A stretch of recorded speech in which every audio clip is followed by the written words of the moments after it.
ఝాన్సీ అనే నేను మీ ఇంటి ఆడబిడ్డగా ఒక అడుగు ముందుకు వేయబోతున్నాను. మరి మీరు?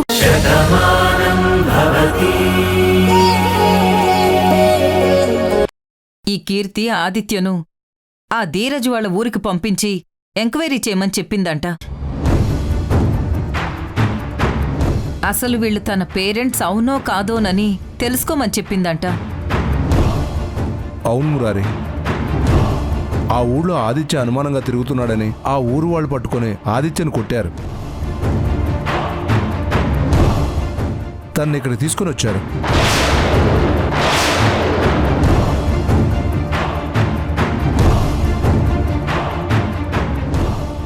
ఏంటమ్మా ఇవన్నీ? ఎందుకమ్మా మాకింత పనిష్మెంటు? మేమేం తప్పు చేశామమ్మా? ఆడపిల్లవి పుట్టావు, మా ఇంటి మహాలక్ష్మిగా పుట్టావని నిన్ను కళ్ళల్లో పెట్టి చూసుకోవాలనుకున్నాం. నెత్తి మీద పెట్టుకొని పెంచుకున్నాం. అలాంటి ఈ తండ్రినా అమ్మా నువ్వు అనుమానించింది? మమకారాన్ని నీకెంతగానో పంచానమ్మా. నువ్వు ఇప్పుడు గతాన్ని మర్చిపోయి ఉండొచ్చు, కానీ నీ చిన్నతనంలో నిన్ను ఈ చేతుల మీద ఎత్తుకుని ఆడిస్తున్నప్పుడు, నిన్ను ఎత్తుకుని ఊరంతా తిరుగుతున్నప్పుడు, నువ్వు ముద్దు ముద్దుగా అమ్మ అని పిలుస్తున్నప్పుడు ఈ తల్లి హృదయం ఎంతగా ఆనందపడిందో, ఈ కూతుర్ని చూసి ఎంతలా ఉప్పొంగిపోయిందో నువ్వస్సలు ఊహించలేవమ్మా.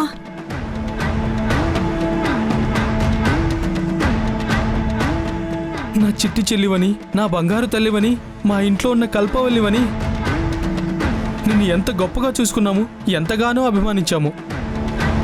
కానీ నువ్వు ఆ ప్రేమను మర్చిపోయి ఈరోజు మమ్మల్ని అనుమానించావు. నువ్వు మమ్మల్ని అవమానించావు అంటే ఈ గుండె తట్టుకోలేకపోతుంది చెల్లి. దీనికన్నా నువ్వు చంపేసినా ఆనందంగా చచ్చిపోయేవాళ్ళమమ్మా. మీరందరూ ఆగండి.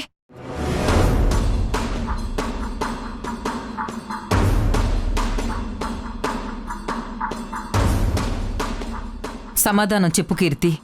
నీ వాళ్ళు నీ గురించి అంతలా ఆలోచిస్తున్నారు. వాళ్ళు నీ మీద ఎంతగానో ప్రేమను కురిపిస్తున్నారు. మరలాంటి వాళ్లను నువ్వు ఎందుకు అనుమానించావు? ఆదిత్యను ఆ ఊరుకు పంపించి ఎందుకు ఎంక్వైరీ చేయమని చెప్పావు? అసలేం జరుగుతోంది? నువ్వు కీర్తివి అని తెలిసినా సరే నేను నిన్ను ఎంతగానో అభిమానించాను, నీకోసం ఆలోచించాను. కనీసం నాతో ఒక్క మాట కూడా చెప్పకుండా ఇదంతా చేశావంటే నేను నమ్మలేకపోతున్నాను.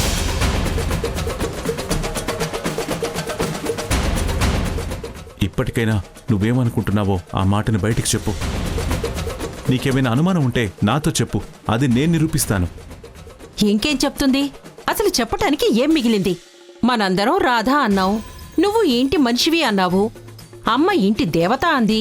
ఈ ఊరు మొత్తం బ్రహ్మరథం పడుతున్నారు. అలాంటి సమయంలోనే వీళ్ళొచ్చి మా కూతురు కీర్తి అన్నారు. వాళ్ల మధ్యతరగతి బతుకులేంటో తనకు కూడా అర్థమైంది.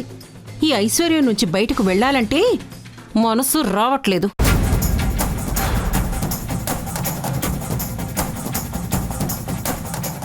ఈ ఊర్లో ఉన్న గౌరవాన్ని, ఈ వైభోగాన్ని వదిలి వెళ్ళిపోవాలా అని ఒక ఆలోచన వచ్చినట్టుంది.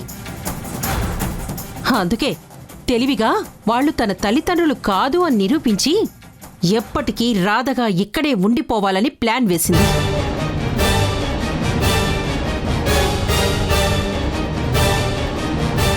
ఎలాగూ నువ్వు అభిమానంగానే చూస్తున్నావు కదా, ఆ అభిమానాన్ని అలుసుగా చేసుకుని ఈ ఇంట్లో శాశ్వతంగా ఉండిపోవాలనుకుంది.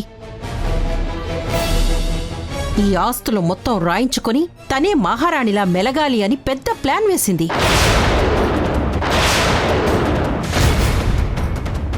జయ, మాట అనడం చాలా సులభం, కానీ అన్నమాటను వెనక్కి తీసుకోవడం చాలా కష్టం. తన మాట ఏంటో వినకుండా నువ్వు ఇన్ని నిందలు వేయడం మంచిది కాదు. మీరొకరు ఏదో మీ సొంత చెల్లి అన్నట్టు మీరెందుకు అంతలా బాధపడిపోతున్నారు? జరిగిందంతా కళ్ల ముందు కనిపిస్తున్నా ఇంకా ఎందుకు జాలి కబుర్లు చెప్తున్నారు? ఇప్పుడు ఎవరూ మాట్లాడడానికి వీల్లేదు. సమాధానం నాకు కీర్తి నుండి కావాలి. చెప్పు, ఎందుకు ఇదంతా చేశావు? నిజమే చెప్తానండి. వీళ్ల ప్రవర్తన నాకు ముందు నుంచి అనుమానంగానే ఉంది. అతిగా మాట్లాడడం, అతిగా ప్రవర్తించడం ఇలా ప్రతిదీ అనుమానించేలాగే ఉంది.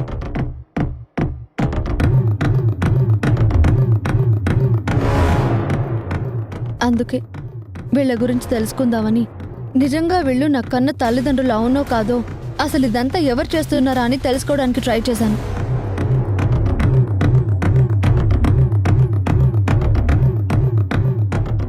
నాకు చేతి మీద ఎలాంటి పుట్టుమచ్చ లేదు.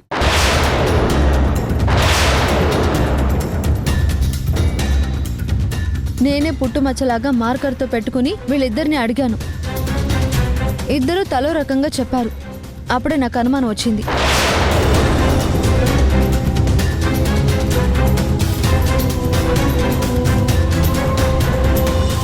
నిజంగా నేను వాళ్ళ అమ్మాయిని అయితే వాళ్ళు నాకు నిజమే చెప్పుండాలి కదా, లేదా ఇద్దరు ఒకేలా చెప్పుండాలి కదా. కానీ ఇద్దరు రెండు రకాలుగా చెప్పేసరికి నాకు అనుమానం వచ్చింది. ఆ మాట మీకు అప్పుడే చెప్పుండొచ్చు. కానీ జయప్రద గారు ఏమంటారు, నువ్వేంటో నీకే తెలియదానివి వాళ్ళని నువ్వెలా అనుమానిస్తున్నావని అడుగుతారు. అందుకే మీకెవరికీ చెప్పకుండా ఆదిత్య సాయం తీసుకుని ఎంక్వైరీ చేయమని చెప్పాను. ఎంత పని చేసావు రాధా. ఆ మాట నాకు చెప్పుంటే ఇక్కడే వీళ్ళని నిలదీసి అడిగేవాణ్ణి కదా. ఈ ఇంటి స్తంభానికి కట్టి 4 దెబ్బలు కొడితే నిజం వాళ్లే చెప్పేవారు కదా.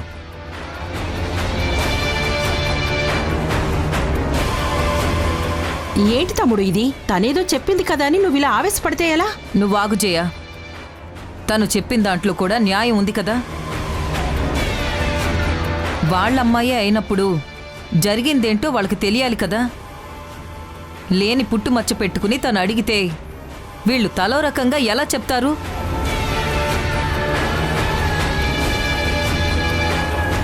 ఇప్పుడు చెప్పండి, అసలు ఎవరు ఆడుతున్న నాటకం ఇది?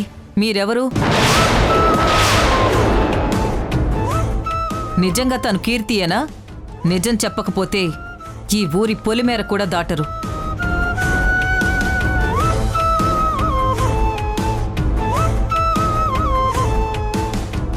నాకు అబద్ధం చెప్పేవాళ్లన్నా మోసం చేసేవాళ్లన్నా చాలా కోపం. మేము న్యాయం వైపు నిలబడతాం, కానీ అన్యాయం చెయ్యాలనుకుంటే మాత్రం ఇక్కడిచ్చే తీర్పు వేరేలా ఉంటుంది. ఇంతవరకు ఎన్నో మాటలు చెప్పారు కదా. మమతానురాగాల గురించి చాలా గొప్పగా చెప్పారు కదా. ఇప్పుడు ఎందుకు సైలెంట్గా ఉన్నారు? మర్యాదగా మీరు నిజమేంటో చెప్పండి, లేదంటే మాత్రం పరిస్థితి వేరేలా ఉంటుంది.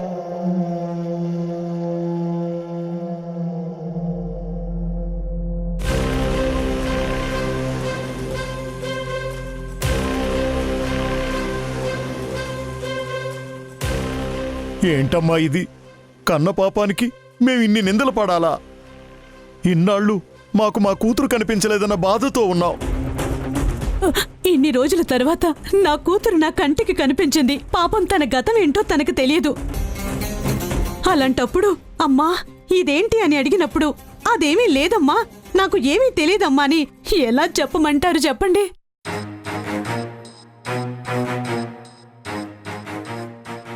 అందుకే నా కూతురు సంతోషం గురించి 4 మాటలు చెప్పాను.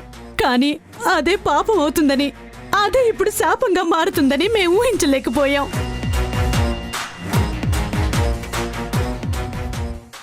కన్న కూతురే మమ్మల్ని అనుమానించినప్పుడు, ఇంతలా అవమానించినప్పుడు ఇక మేము బ్రతికి ప్రయోజనం ఏంటి? ఈ ఊరన్నా, ఈ ఇల్లన్నా, ఈ మనుషులన్నా, మరీ ముఖ్యంగా ఈ ఇంట్లో ఉన్న వాళ్ళందరూ అన్నా మాకెంత అభిమానం ఉన్నా మీ ఇంటి నుంచి ఇలాంటి మాటలు వినడం మేము తట్టుకోలేకపోతున్నాము. చూసావా అమ్మా, వాళ్ళు ఎంతలా బాధపడుతున్నారో? ఇప్పటికైనా నీకు అర్థమైందా అమ్మా? నిజంగా వాళ్ళు నాటకం ఆడటానికి వచ్చిన వాళ్ళే అయితే ఈ మాటలే ఎందుకు చెప్తారు? ఏదో తప్పైపోయింది అని ఇక్కడి నుంచి పారిపోయేవాళ్ళు కదా.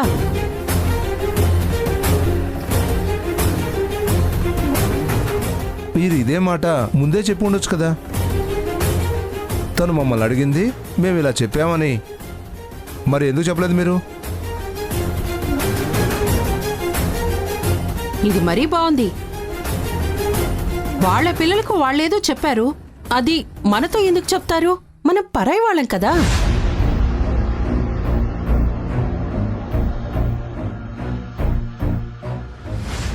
వాళ్ళు చెప్పింది కూడా నిజమే. కీర్తి, నువ్వు నీ వాళ్ళ గురించి ఇలా అనుమానించడం మంచిది కాదేమో అని నాకు అనిపిస్తోంది. తప్పైందండి. వాళ్ళ ప్రవర్తన చూసి నేను అలా అనుకున్నాను, కానీ ఇలా జరుగుతుందని అనుకోలేదు. నేను ఇక్కడ ఉండిపోవాలని, ఈ ఆస్తులు రాయించుకోవాలని, ఈ ఐశ్వర్యాన్ని సొంతం చేసుకోవాలని నేనెప్పుడూ అనుకోలేదు. ఆ ఊహ కూడా నాకు లేదు. నేను రాధని కాదని మీరు చెప్పారు. అప్పుడు కూడా నేను రాధనా కాదా అని తెలుసుకోవడానికి ప్రయత్నం చేశాను. తర్వాత నేను కీర్తినని వాళ్ళు చెప్పారు. అది నిజమో కాదో అని తెలుసుకునే ప్రయత్నం చేశాను, కానీ ఏదో స్వార్థంతోనో ఇంకేదో ఆశించాలన్న ఆశతోనూ ఈ పని చేయలేదు. దయచేసి మీరైనా అర్థం చేసుకోండి.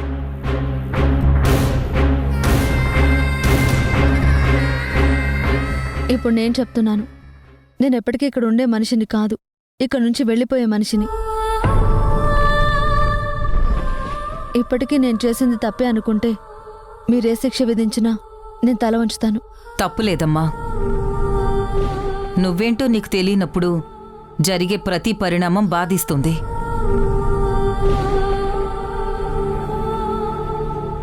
ఆ ప్రయత్నంలో నువ్విలా చేశావు అని నేను అర్థం చేసుకోగలను. ఇంకేం ఆలోచించుకో. అన్ని నిజాలు తెలిసాయి కదా. ఈసారి సంక్రాంతి పండుగ ఇక్కడే అందరం కలిసి ఆనందంగా చేసుకుందాం. ధనుర్మాసం పూర్తయ్యాక నీకు సీమంతం చేసి ఇక్కడ్నుంచి నేనే సంతోషంగా మీ అందర్నీ మీ ఇంటికి పంపిస్తాను.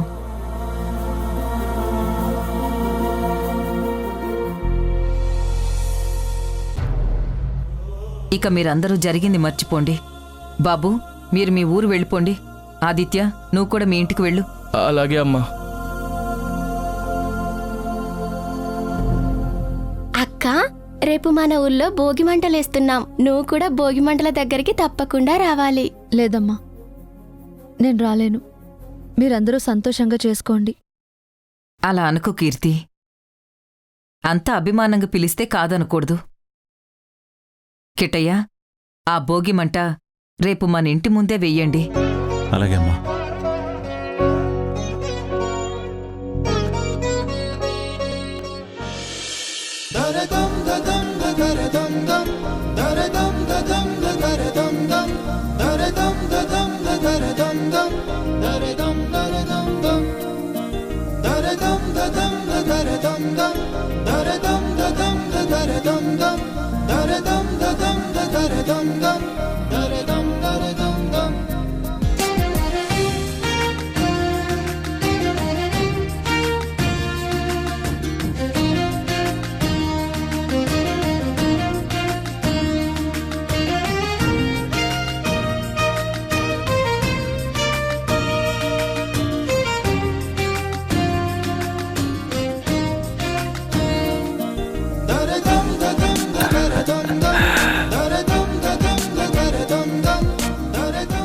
బావున్నావమ్మా?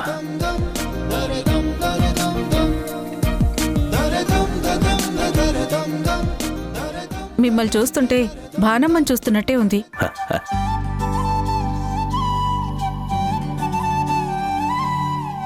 అవునమ్మా, ఈ ఊర్లో ఉన్నప్పుడు మన బానమ్మ కూడా ఇలాగే ఉండేది. ఆ తల్లి లేదు, ఇంకెప్పుడు మా కంటికి కనిపించదని మేమందరం ఎంతగానో బాధపడ్డాం. కానీ నిన్ను చూస్తుంటే మళ్ళీ మా బానమ్మ మా కళ్ళ ముందుకొచ్చిందా అన్నట్టు అనిపిస్తుంది.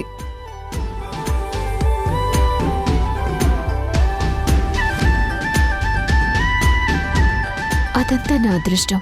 నేను భానులా మీకు కనపడుతున్నాను అంటే తన మీద మీరు చూపించే అభిమానం నా మీద కూడా చూపిస్తున్నారు అని నాకు అర్థమైంది. ఎన్నాళ్ళు నేను ఈ ఊరికి ఒక పరాయిదానిలా ఉన్నాను, కానీ ఇప్పుడు నన్ను కూడా మీలో ఒక మనిషిగా మీరు గుర్తించారు. అది నాకు చాలు. నీలిమ భానులా కనిపించడం కాదమ్మా, తన మాట తీరు కూడా అచ్చం మన భానులాగే అనిపిస్తుంది. అవునన్నయ్యా, నీలిమలో ఈ మార్పుని నేనెప్పుడు ఊహించలేకపోయాను. తను ఎంతగా ఆలోచిస్తుందంటే భాను ఏ ఊపిరిగా బతుకుతుంది. భాను గురించి నీలిమ ఎంత పాజిటివ్గా ఉండటం నాకు కూడా చాలా ఆనందంగా ఉంది. నాకు ఆనందంగా ఉందమ్మా.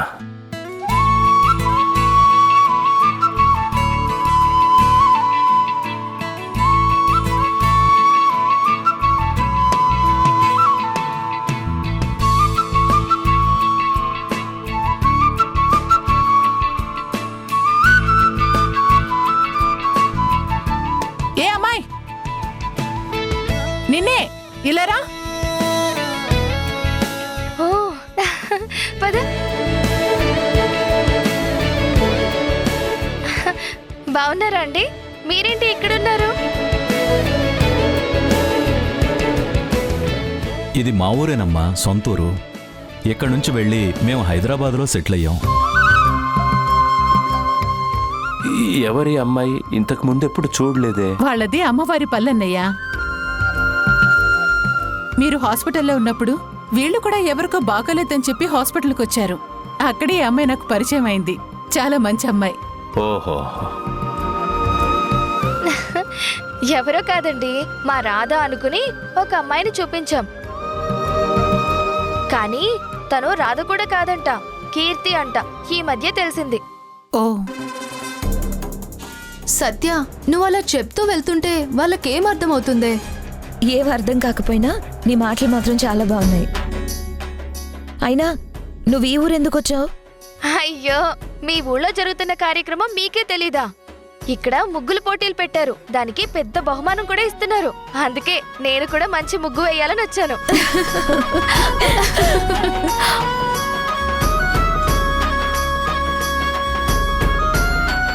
ఇప్పుడు నేనేం జోక్ చెప్పలేదు. మీరందరూ ఎందుకు నవ్వుతున్నారు? ఇక్కడ ముగ్గుల పోటీలు కండక్ట్ చేస్తున్నదే ఆంటీ. ఈ ఆంటీ ఆధ్వర్యంలోనే ఇదంతా జరగబోతుంది. ఆ విషయమే నువ్వు ఆవిడికి చెప్తుంటే మా అందరికీ నవ్వొచ్చింది. అవునా? ఈ పోటీ పెట్టింది మీరేనా? ఎవరి కోసం? మాకు చాలా ఇష్టమైనటువంటి మనిషి కోసం అమ్మా. తను ఉన్నంతకాలం తనని మేం పూర్తిగా అర్థం చేసుకోలేకపోయాం. తనని అభిమానించడం మొదలుపెట్టాక తను మాకు దూరం అయిపోయింది. ఎప్పటికైనా వస్తుందని చెప్పి ఎదురుచూసాం. కానీ ఎప్పటికీ తిరిగి రాదు అన్నటువంటి చేదు నిజాన్ని మేం తెలుసుకోవాల్సి వచ్చింది. ఎవరి గురించి మీరు మాట్లాడుతున్నారు? మా ఇంట్లో ఒక మహాలక్ష్మి ఉండేది. ఇంట్లో అందరి ఆనందాన్ని కోరుకునేది. కానీ మా అందరికీ కొండంత బాధని మిగిల్చి దేవుడి దగ్గరికి వెళ్ళిపోయింది.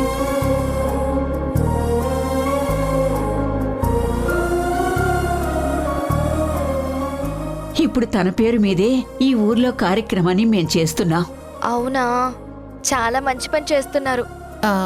అవును సత్య, ఆ రోజు హాస్పిటల్కి ఒక అమ్మాయిని తీసుకొచ్చామని చెప్పారు కదా. ఇప్పుడు ఆ అమ్మాయికి ఎలా ఉంది? తనకి గతం అది గుర్తొచ్చిందా? లేదండి, తనకి గతం గుర్తురాలేదు సరికదా.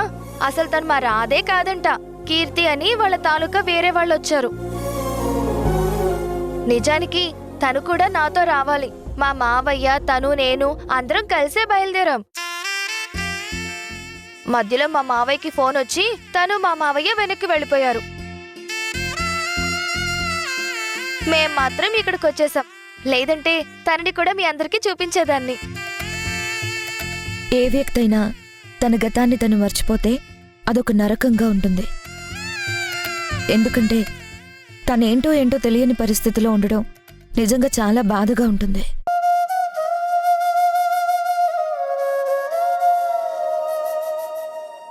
తనకి ఎలాగైనా సరే గతం గుర్తుకు రావాలని మేమందరం కోరుకుంటున్నాం. మీరే కాదు, తన గురించి మా మావయ్య కూడా చాలా గొప్పగా ఆలోచిస్తాడు. తనకి చిన్న కష్టం వచ్చినా మా మావయ్య బాధపడతాడు. తనంటే మా మావయ్యకు అంత అభిమానం.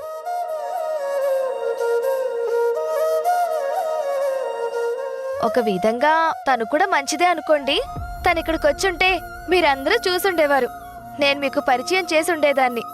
ఏం చేస్తాం, తను రాలేదు.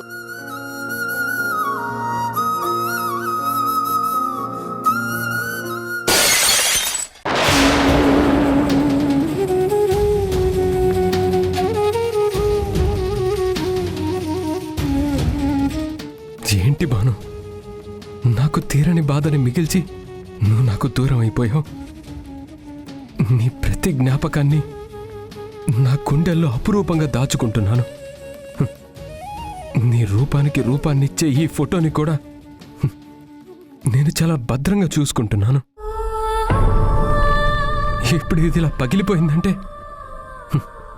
ఈ జ్ఞాపకంగా కూడా నాకు దూరం అయిపోవాలని చూస్తున్నావా? ఎందుకు బాను నా మీద నీకింత కోపం? ఎప్పటికీ నువ్వు నా నుంచి విడిపోవు అనుకున్నాను. నిన్ను వదిలి ఒక్క క్షణం కూడా బ్రతకలేననుకున్నాను. కానీ నువ్వు నువ్వు అనంత లోకాలకి వెళ్ళిపోతే నిన్నే తలుచుకుంటూ నీ జ్ఞాపకాలన్నీ ఊహించుకుంటూ ఇలా మిగిలిపోతానని కలలో కూడా ఊహించలేదు. కార్తీక్, వస్తున్నా అమ్మా.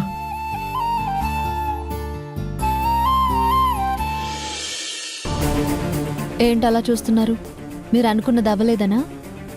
నువ్వు కోరుకున్నది కూడా జరగలేదు కదా. నేనెప్పుడూ అన్యాయంగా ఏది కోరుకోలేదు. ఇంకొకరికి అన్యాయం చేయాలని కలలో కూడా అనుకోలేదు. తెలివిగా మాట్లాడుతున్నానని అనుకోకురాదా? చేసింది మొత్తం మీరే చేశారు. నాకు సంబంధం లేని వ్యక్తులతో నన్ను పంపించాలని నిర్ణయించుకున్నారు. ఈ ఇంటి నుంచి నన్ను దూరం చేయడానికి ఇంత పెద్ద నాటకం ఆడారు. ఇప్పుడు కూడా నింద నా మీద వేస్తున్నారు. అదేమైనా మీకు న్యాయంగా ఉందా? నాకు న్యాయం అనిపించింది నీకు అన్యాయం అనిపించొచ్చు. అంత మాత్రాన నేననుకున్నది ఆగిపోదు కదా. నువ్వింకా ఉండకూడదు అన్నది నా న్యాయమైన కోరిక. అది జరగడం కోసం నేను ఏదైనా చేస్తాను.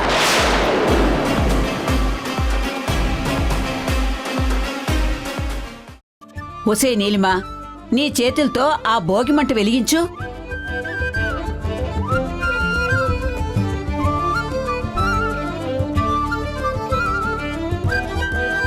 అందరికీ భోగి శుభాకాంక్షలు.